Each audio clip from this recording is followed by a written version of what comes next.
Halo, selamat datang di tutorial Golang saya. Di part satu ini saya akan menjelaskan tentang introduction, terus getting started, formatting, syntax, comment, variables, constants, output, dan data types. Oke, pertama-tama kita mesti tahu dulu Go itu apa sih, siapa yang bikin, dan kapan dia dibuat. Nah, dia ini sebenarnya adalah sebuah programming language yang cross platform dan dia open source. Jadi kalian bisa ikut contribute di sana. Lalu untuk bahasanya sendiri dia itu compiled language, dia statically typed dan dia cepat, terkenal cepat ya. Terus untuk sintaksnya sendiri dia mirip dengan C++ ya.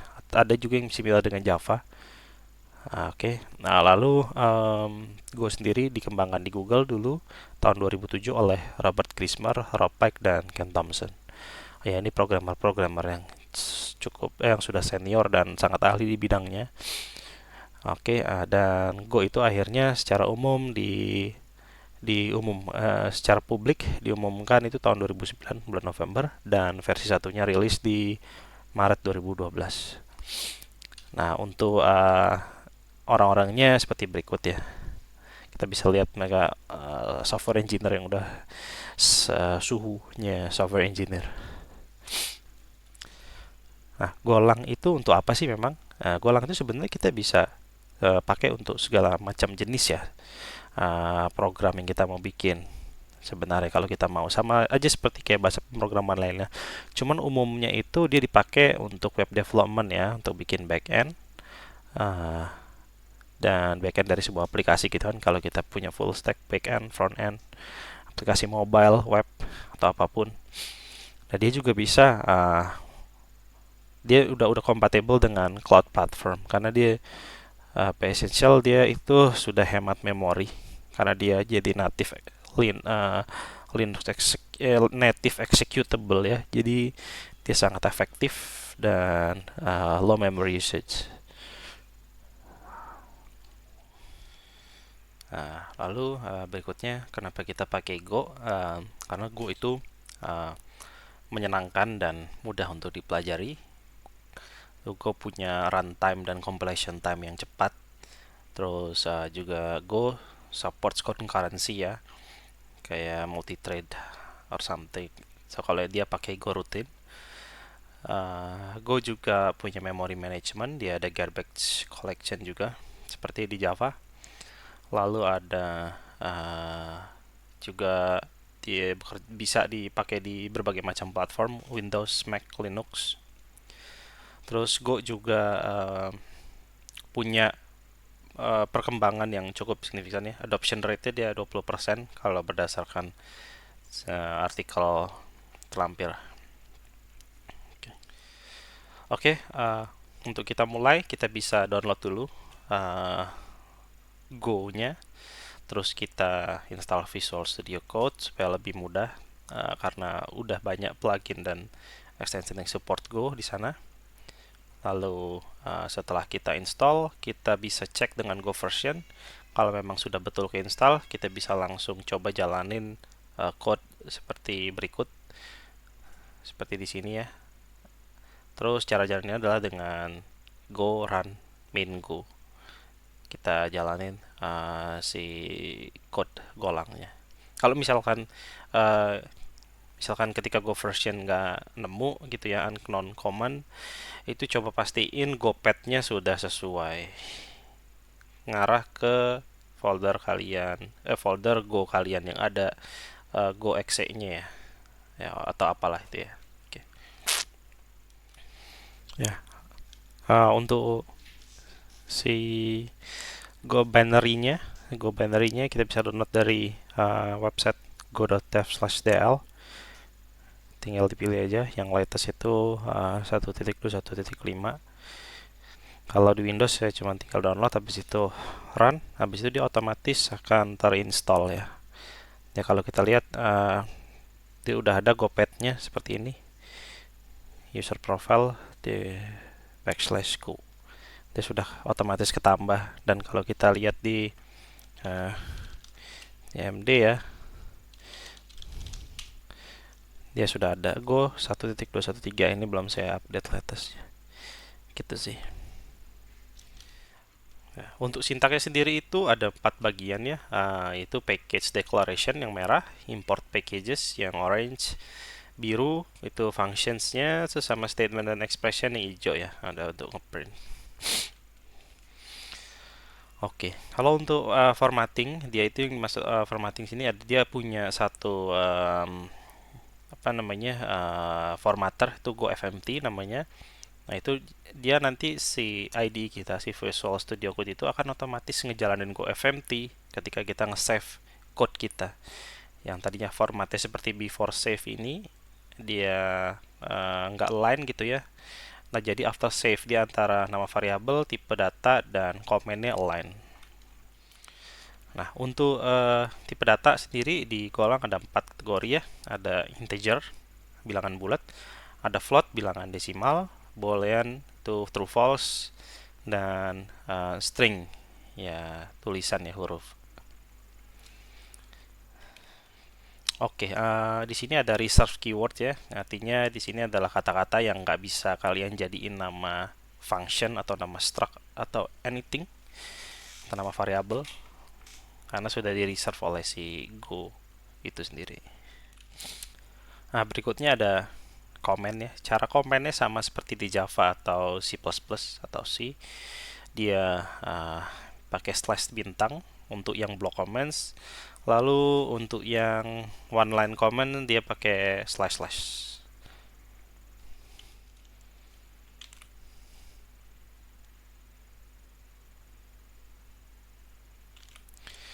Oke, untuk ini ya variabel kita juga bisa langsung deklarasiin sekaligus. Ya, di sini yang pertama itu kalian bisa deklarasiin langsung 4 variabel ABCD dengan value 1357. Lalu yang kedua bisa kalian deklarasiin tanpa nyebutin tipe datanya, yang dimana tipe datanya si A dan B ini akan ngikut dari value-nya. Yang si 1 dan iMonkey. Kalau 1 kan integer, kalau iMonkey itu string. Bisa juga pakai titik 2 sama dengan yang nomor 3, atau kita bisa langsung sekaligus dalam satu blok kita deklarasiin pakai kurung ya, tanda kurung dan kurung tutup. Oke, untuk naming rule sendiri itu dia ada beberapa naming rules variable name master. Oke, lalu di sini kita masuk ke declaring variable ya. Gimana cara kita bikin mendeklarasikan suatu variabel? Itu ada 3 cara dengan var di depan tuh ya, var message string. Contohnya ada yang dengan titik 2 sama dengan dia langsung nama variabel titik 2 sama dengan lalu value-nya apa. Ada juga kita cukup misalkan var message string aja, nggak perlu ada value-nya karena nanti dia akan diassign sebuah initial value. Kalau string itu empty space, kalau boolean itu false, kalau integer dan float itu akan by default dia jadi 0. Jadi nggak ada null atau nil. Ya.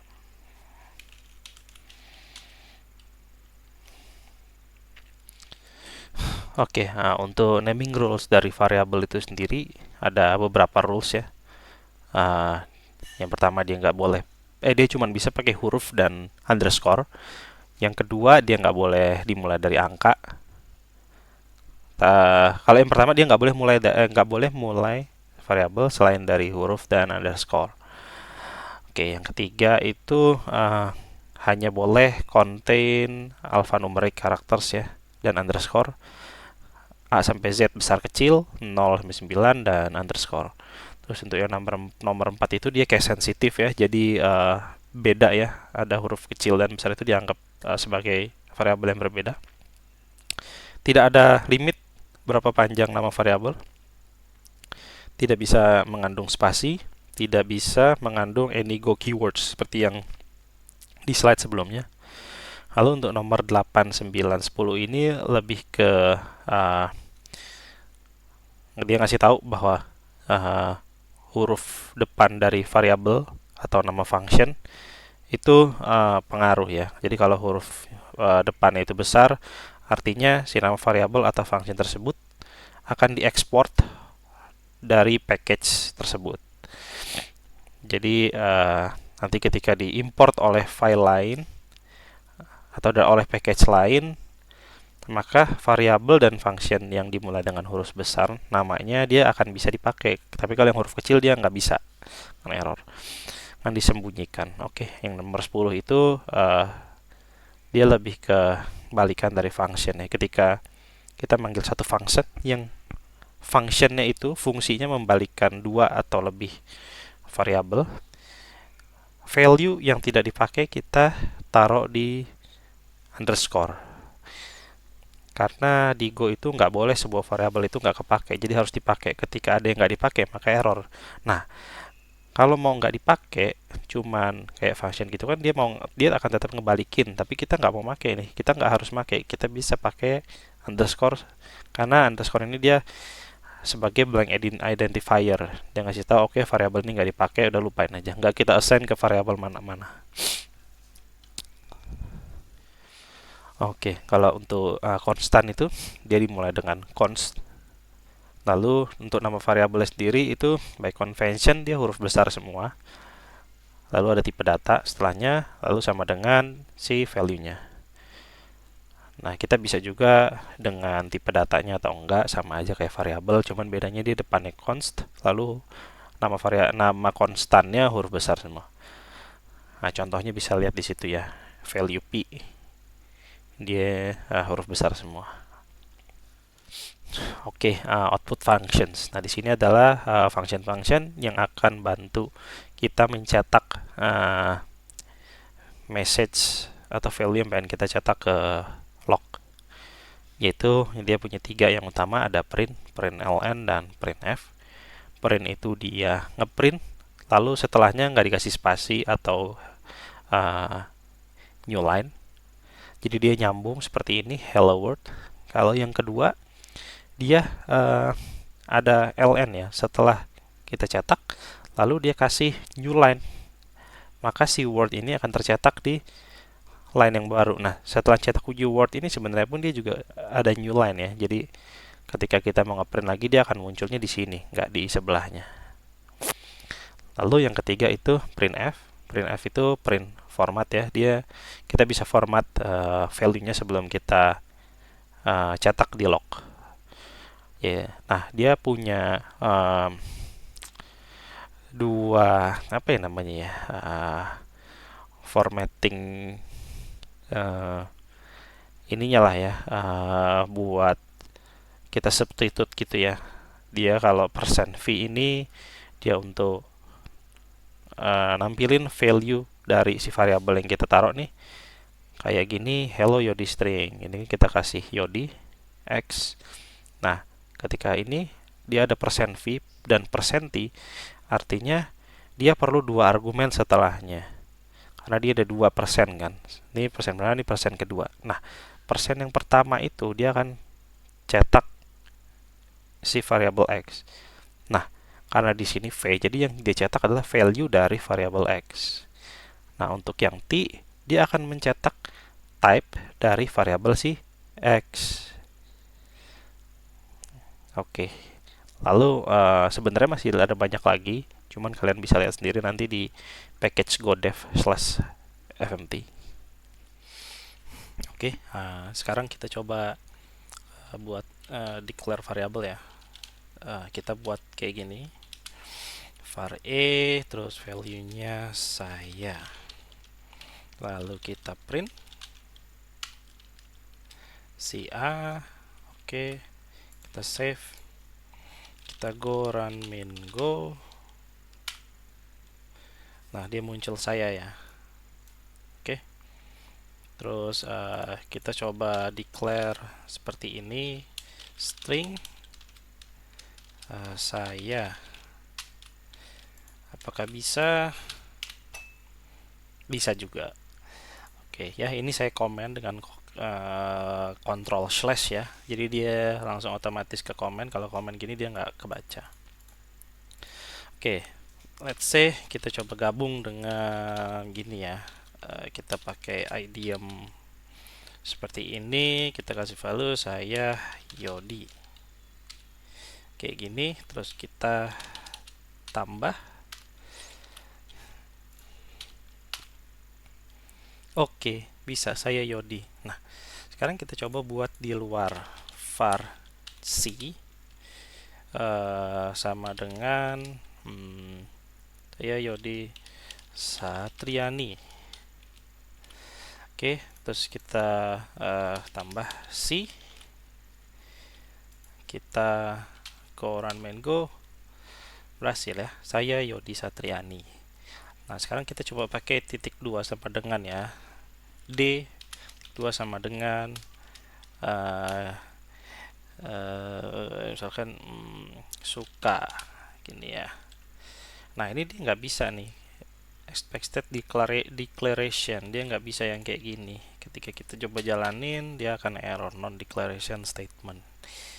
Oke, so dengan si titik 2 koma ini dia nggak bisa kalau di luar function ya. Oke, sekarang kita coba bikin konstan. Konstan ini konstan kayak gini. Ini ya, misalkan ini konstan. Lalu kita coba bikin sorry, ini biarin aja biar nggak error ya. Terus kita ini konstan kayak gini. Hup. Lalu kita coba go run main go. Wah, oke, kita berhasil cetak sini konstan, tapi ini kok nyambung ya. Oke, karena ini pakai print. Kalau kita mau new line, setelah saya Yodi Satriani ini ada new line, kita buat seperti ini. ln.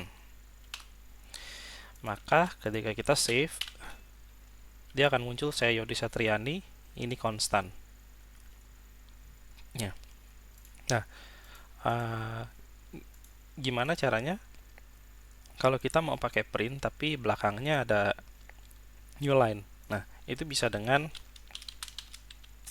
\n, sama kayak di C atau di Java ya. Nah, kayak gini, dia ada spasi lagi lebih gitu ya. Nah, misalkan, nah ini kita buat ini. Oke, misalkan buat printf yang lain. Ini yang ketiga. Oke, berhasil ya dengan fmt.printf. Nah, sekarang gimana kalau kita coba multiple declaration? Oke, kita coba multiple declaration. var e f g h sama dengan yang pertama 1, kedua misalkan ini float ya 2,5, terus ini true, g nya boolean, terus yang terakhir itu ini huruf h kecil. Nah, oke, dia kayak gini. Lalu kita coba print nih, ini print ketiga, macem-macem. Kita print 4 value. Nah, kita harus pakai si %v karena kita mau ambil value-nya ya. Kayak gini. Lalu kita coba masukin e, f, g, h. Oke, sekarang kita coba save, terus kita go run main.go.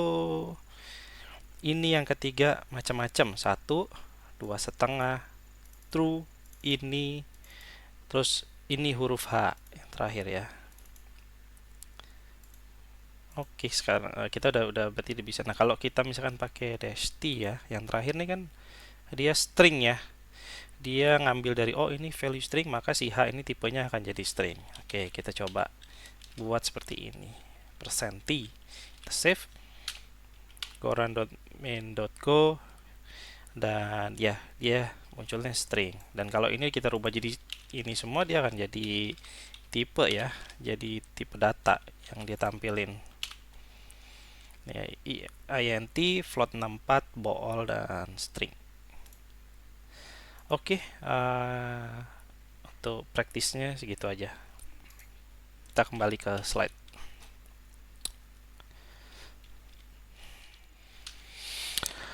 Oke, untuk video yang part 1 mungkin segitu dulu. Nanti selanjutnya kita akan lebih deep lagi. Kita akan bahas tentang seperti arrays, slices, terus for loop, switch case, dan lain sebagainya.